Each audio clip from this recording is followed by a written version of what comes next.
My brother, my wife's lover. I died on a Tuesday. At least, that's what it felt like when I saw them together. My brother's hand rested on the small of my wife's back, that gentle curve I'd traced 1,000 times in the darkness of our bedroom. Their laughter, carefree and intimate, floated through the restaurant's ambient noise as clearly as if they'd shouted their betrayal directly into my ear. I stood frozen by the host stand, watching them through the dimly lit dining room, my dinner reservation forgotten. They hadn't seen me yet. I was still invisible, a ghost witnessing his own funeral. My phone buzzed in my pocket. A text from Emma, my wife of 7 years, running late, stuck at work. Meet you at the restaurant in 30. Love you. But she wasn't at work. She was here, with him. With Jake. My younger brother. I should have turned around and left. Should have confronted them immediately. Should have done anything other than what I actually did. I asked for a table in the corner, ordered a whiskey, and watched them from across the room. Watched how Emma tucked her hair behind her ear the way she did when she was nervous. Watched Jake lean in too close when she spoke. Watched my world collapse in slow motion, frame by excruciating frame. It's strange how calm I was. Like my emotions had short-circuited, leaving only analytical observation. The waiter asked if I was expecting anyone else. I told him no, just me tonight. Just me in the ruins of my life. I met Emma at a startup conference in San Francisco 8 years ago. I was 29, pitching my fledgling finance app to potential investors. She was 27, representing her marketing firm, smart and captivating in a blue dress that matched her eyes. We were married 11 months later. Jake was my best man. He'd flown in from Chicago where he'd been building his own tech consultancy. 5 years younger than me, Jake had always been the charming one, the risk-taker. I was the steady, reliable brother. The safe choice. To my brother Michael, Jake had said during his wedding toast, champagne glass raised high, who finally found someone who appreciates his spreadsheets and 5-year plans. Emma, you're getting the good brother. The one who'll never let you down. Everyone had laughed. Even me. Now, watching them together, those words echoed with cruel irony. I left before they could spot me, abandoning my half-finished whiskey and signing the check with a hand that wouldn't stop trembling. Outside, the Seattle rain matched my mood, cold drops sliding down my collar as I walked aimlessly through downtown. My phone kept buzzing. Emma, wondering where I was. I turned it off. The logical part of my brain, the part that had built a successful financial consulting business, tried to assemble the pieces. How long had this been happening? Were they sleeping together, or was this just an emotional affair? Had I missed obvious signs? Brief moments flickered through my memory, Jake's increased visits to Seattle over the past year. Emma's new yoga class on Thursday evenings. The way they'd both been on their phones during our last family barbecue, occasionally smiling at their screens. I ended up at Tom's, a dive bar we'd frequented in college when Jake and I both attended UW. The bartender didn't recognize me, which was just as well. I ordered another whiskey and finally turned my phone back on. 7 missed calls. 3 from Emma, 4 from Jake. A text from Jake, "Hey bro, trying to reach you. Got a business proposition to discuss. Call me when you can." A business proposition. That's what he was calling it. Emma's text was simpler, getting worried. "Where are you?" I typed and deleted a dozen responses before settling on, something came up. "Don't wait up." Her reply came immediately, "What's wrong? Talk to me." I turned my phone off again. I didn't go home that night. I checked into a hotel downtown, lay fully clothed on top of the covers, and stared at the ceiling until dawn broke through the curtains. Then I showered, changed into the same clothes, and went to work as if it were any other Wednesday. My assistant Sarah took one look at me and brought coffee without a word. I had 4 client meetings scheduled, financial strategies to review, investment portfolios to discuss. I went through the motions, nodding and smiling at appropriate intervals while my mind remained in that restaurant, replaying the scene. At lunch, I finally turned my phone back on. 17 missed calls now. Texts from Emma had grown increasingly frantic. Michael, please call me. I'm scared. I called the hospitals. I filed a missing person report. Please just let me know you're alive. Jake's messages were similarly concerned, though with a different undertone. Dude, Emma's freaking out. Where are you? This isn't cool, man. Whatever's going on, we can talk about it. I wondered if they'd contacted each other, comparing notes on my disappearance while continuing their deception. I texted Emma, I'm fine. Needed space. Staying with a friend for a few days. Her reply came instantly, which friend? Why didn't you tell me? I've been out of my mind with worry. I didn't respond. Instead, I called my lawyer. 3 days passed. I lived like a ghost, going to work, sleeping at the hotel, ignoring the barrage of messages except to occasionally reassure Emma that I was still alive. I told Sarah to hold all personal calls and gave her a substantial bonus to respect my privacy when Jake showed up at the office looking for me. I watched security footage of that encounter from my computer. Jake, agitated and unshaven, arguing with Sarah. Her calm refusal. Him finally leaving, running his hands through his hair in frustration, a gesture we shared, one of the few physical traits passed from our father to both sons. On Friday evening, I finally went home. Our lakeside house in Madison Park, the dream home we'd bought 2 years ago, looked exactly the same. As if betrayal hadn't altered its foundations. Emma's car was in the driveway. So was Jake's rental. Of course. They were together, waiting for me. Perhaps rehearsing their explanations, their excuses, their lies. I sat in my car for 20 minutes, engine off, rain pattering on the roof, watching the warm light from our living room windows. Then I texted Emma, I'm outside. The front door opened immediately.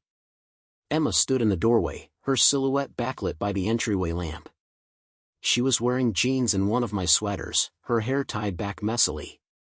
She looked beautiful and terrible all at once. Michael, she said when I approached, her voice breaking on my name. I walked past her into the house. Jake was standing by the fireplace, hands shoved deep in his pockets. He looked up when I entered, relief washing over his face. Jesus, Mike. You scared the shit out of us. I bet I did, I said, my voice eerily calm. Emma moved beside me, not touching, but close enough that I could smell her perfume, the one I'd given her for our anniversary last month. Michael, what's going on? Where have you been? Her eyes were red-rimmed, her face pale. I think you know, I said. Jake stepped forward. What are you talking about? You disappeared for days. Emma's been beside herself. I saw you, I interrupted, looking between them. Tuesday night. At Altura. Together. The confusion on their faces might have been convincing if I hadn't seen them with my own eyes. You were having dinner with my brother, I said to Emma. You texted me you were working late. Understanding dawned in her eyes, followed quickly by something that looked like relief. Michael, yes, I had dinner with Jake. I was going to tell you. Tell me what? That you've been sleeping with him? That you've both been lying to me? How long has this been going on? Jake's face drained of color. What? Mike, no, you've got it all wrong. I saw you together. My voice finally broke, the calm shell cracking to reveal the rage beneath. The way you touched her, the way you looked at each other. Do you think I'm an idiot? Emma moved toward me, hands outstretched. Michael, stop. It's not what you think. I backed away from her. Don't touch me. We were planning your birthday, Jake said. I stared at him. What? Your birthday next month, Emma said softly. Jake's been helping me plan a surprise party. That's why we were meeting secretly. That's why I lied about working late. I looked between them, searching for the lie within the lie. A surprise party. Yes, Emma pulled out her phone, hands trembling slightly as she unlocked it and opened her email. She handed it to me. Here's the reservation I made at the yacht club. And the guest list. And my emails with the caterer. I scrolled through the emails, dated weeks back. There it was, evidence of party planning, not an affair. The reason I've been coming to Seattle more often, Jake added, is to help coordinate with your college friends. We've been trying to get everyone here for the weekend. And my Thursday yoga class is actually a cocktail mixology class, Emma said. I wanted to create a signature drink for the party. Named after you. The ground seemed to shift beneath my feet. Could I have been so wrong? Had I conjured an entire betrayal from a single misinterpreted moment? If you don't believe us, Jake said, pulling out his own phone, call Megan. She's helping coordinate the playlist. Or call Altura, ask them if we were acting like anything other than in-laws planning a surprise. I didn't reach for his phone. Instead, I sank onto the couch, the adrenaline that had fueled me for days suddenly evaporating. Why didn't you just tell me this when I texted you? I asked Emma. She sat beside me, still not touching. Because you were so cryptic. You said you saw us, but I didn't know what that meant. I thought maybe you'd seen me picking up your gift. I've been hiding it in my office. And then you wouldn't answer calls or tell me where you were. Her voice caught. I thought something terrible had happened to you. Or that you were having some kind of breakdown. Jake remained standing, watching me carefully. Why would you immediately jump to thinking we were having an affair? That's a pretty massive leap, bro. The question hung in the air. Why had I so readily believed the worst? What did that say about me, about my trust in the two people closest to me? I don't know, I said finally. I saw you touch her back, saw how close you were sitting, and something just snapped. Emma's eyes filled with tears. After 8 years together, that's all it took? One misinterpreted moment and you thought I was cheating on you? With your brother? Put like that, it did sound absurd. Paranoid, even. I'm sorry, I said, the words insufficient against the hurt I'd caused. I don't know what happened.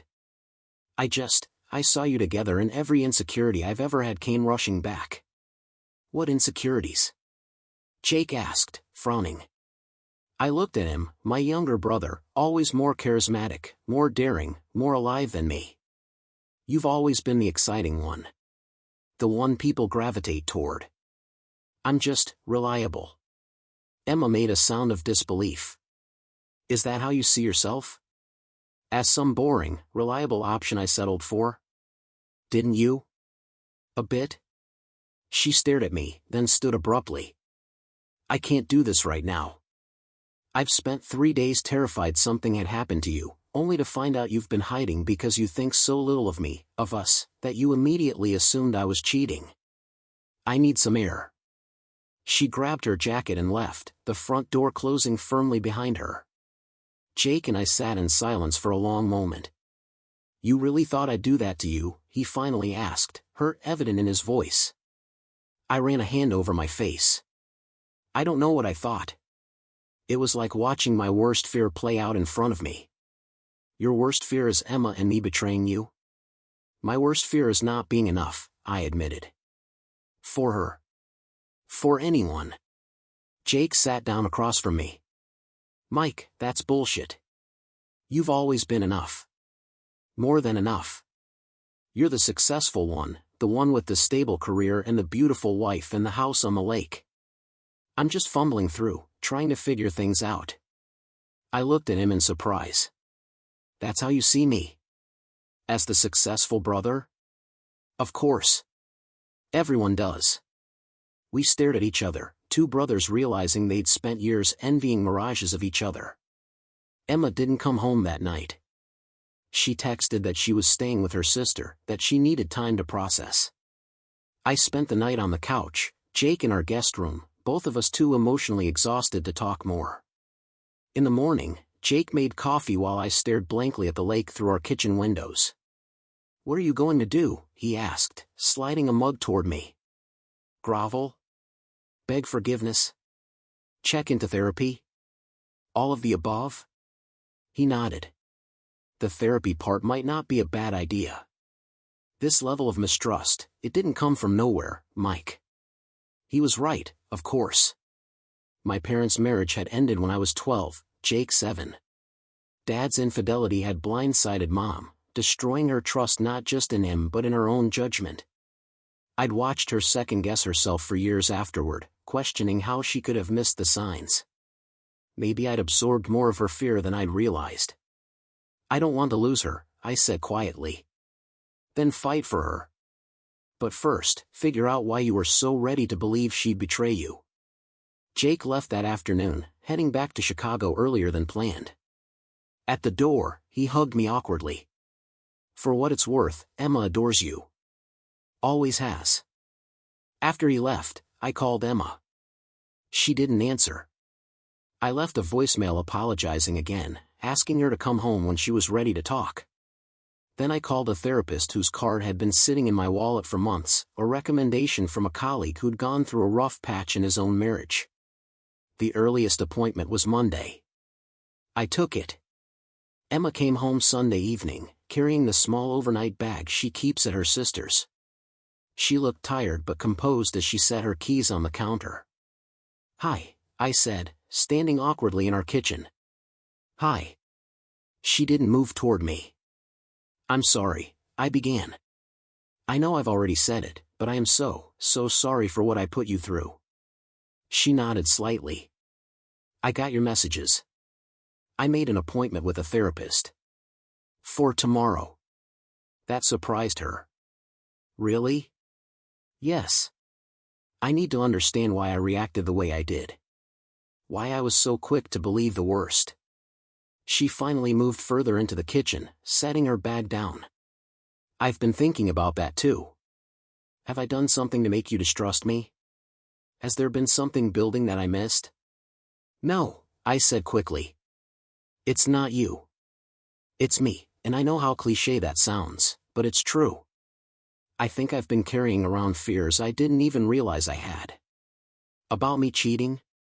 About not being enough. About someday you waking up and realizing you made a mistake choosing me." Emma looked at me for a long moment. "You think I chose wrong?"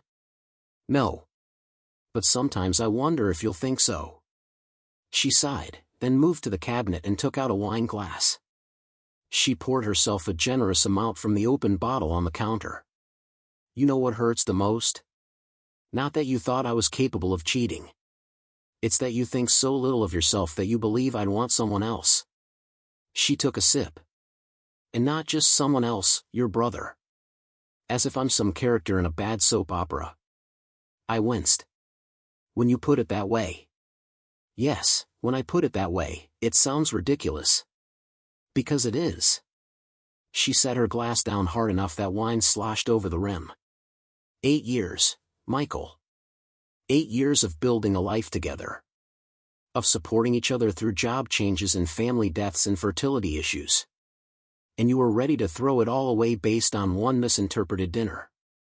Each word hit like a physical blow because she was right. I had been ready to believe the worst, to assume our entire relationship was a lie. I don't know what to say except I'm sorry and I want to fix this. Fix me. Emma looked at me, really looked at me, her eyes searching mine. I'm still angry. And hurt. But I love you, and I want to understand what happened here as much as you do. It wasn't forgiveness, not yet. But it was a starting point. Will you come to therapy with me? Not tomorrow, that's just for me. But maybe after a few sessions? She nodded slowly. I think that would be good. That night, we slept in the same bed for the first time in 5 days, though with a careful gap between us. But sometime in the early morning hours, I felt Emma's hand reach for mine in the darkness. I held on tight. The therapist, Dr. Chen, was a man about my father's age with kind eyes and a direct manner. In our first session, he asked why I'd come. I recently accused my wife and brother of having an affair, I said. They weren't. I misinterpreted something I saw and built an entire betrayal narrative in my head. I need to understand why I was so ready to believe the worst about the two people I love most. Dr. Chen nodded thoughtfully. That's a good place to start. Over the next several weeks, I attended sessions twice weekly. We talked about my parents' divorce, about growing up in the shadow of Jake's effortless charisma, about my persistent fear that my success was somehow fraudulent, that someday everyone, especially Emma, would realize I wasn't as capable or interesting as they thought. Classic imposter syndrome, Dr. Chen noted. Combined with abandonment issues from your father's departure and possibly some inherited trauma responses from watching your mother's experience. Emma joined me for a session in the third week. She listened as I explained what I'd been learning about myself, occasionally wiping away tears. I felt so betrayed when I realized you thought I was capable of that kind of deception, she said. But hearing all this, I understand better where it came from. Dr. Chen turned to her. And how are you processing this experience, Emma? She twisted her wedding ring, a nervous habit I'd always found endearing. I'm still hurt. But I'm also realizing there were signs of Michael's insecurity that I missed or dismissed. Times when he'd make self-deprecating comments about Jake being the fun brother or about how he didn't know why I'd settled for him. I always thought he was just being modest or joking. You couldn't have known, I said. Maybe not. But I think we both got comfortable not talking about certain things. She was right. We'd built a good life together, but we'd also developed patterns of avoidance, topics we skimmed over because they felt too vulnerable or uncomfortable. What happens now? Dr. Chen asked us both. Emma and I looked at each other. We rebuild, I said. With better communication. She nodded. And more honesty. About everything. A month after my death on that Tuesday evening, we held a small dinner party, just the two of us, Jake, and our closest friends. It wasn't my birthday yet, but Emma had decided to repurpose some of her surprise party plans. Consider it a resurrection celebration, she'd said with a small smile. The death of old patterns and the birth of new ones. Jake arrived early to help set up. He'd been calling regularly since that weekend, checking in on both of us. Our relationship had shifted subtly, more honest, less competitive. How's therapy going? He asked as we arranged chairs on the deck overlooking the lake. Good. Hard sometimes, but good. I adjusted a place setting. I'm learning a lot about myself. About how I've been carrying around fears I didn't even recognize as fears. Jake nodded. I get that. I've been doing some thinking too, about why I've always felt like I'm chasing your shadow. Like nothing I do measures up to your level of success. I looked at him in surprise. You felt that way? About me? Since we were kids. You were always the smart one, the responsible one. I was just the charming screw-up everyone liked but nobody took seriously. I shook my head, amazed at how thoroughly we'd misunderstood each other's experience. We need to talk more. Really talk. Yeah, he agreed. We do. The dinner was relaxed and warm, filled with good food and genuine laughter. Emma had indeed created a signature cocktail named after me, the Reliable Revelation, she called it with a teasing smile. After everyone had gone home and we were cleaning up, Emma wrapped her arms around me from behind as I loaded the dishwasher. Thank you, she said, resting her head against my back. For what? For doing the work. For not giving up on us when it would have been easier to walk away. I turned in her embrace to face her. Walking away from you would never be the easier option. She studied my face. You know, when all this first happened, I was so angry I could barely see straight. But now, as strange as it sounds, I'm almost grateful. Grateful? We were coasting. Comfortable, but not growing. This, she gestured between us, forced us to look at patterns we'd been ignoring for years. Forced us to really see each other again. I tucked a strand of hair behind her ear, the same gesture I'd seen that night in the restaurant and misinterpreted so catastrophically. I like being seen by you. She smiled, a real smile that reached her eyes. I like seeing you. The real you, not just the reliable version you thought was all I wanted. Later, as we lay in bed, Emma's head on my chest, I thought about how close I'd come to destroying everything based on fears I hadn't even understood I carried. How a single misinterpreted moment had nearly cost me my marriage, my relationship with my brother, my entire sense of self. "What are you thinking about?" Emma asked sleepily. "How sometimes we have to die to be reborn." She propped herself up to look at me. "That's poetic for a numbers guy." I smiled. "I contain multitudes." "Yes," she said, kissing me softly. "You do." I didn't die that Tuesday after all. But the man I had been, the one trapped by unacknowledged fears and insecurities, he did. And from those ashes, someone new was slowly emerging. Someone more honest, more self-aware, more worthy of the love he'd almost thrown away. Someone finally learning that being enough for others starts with being enough for yourself. The end. Don't forget to like, comment, and subscribe for more incredible content.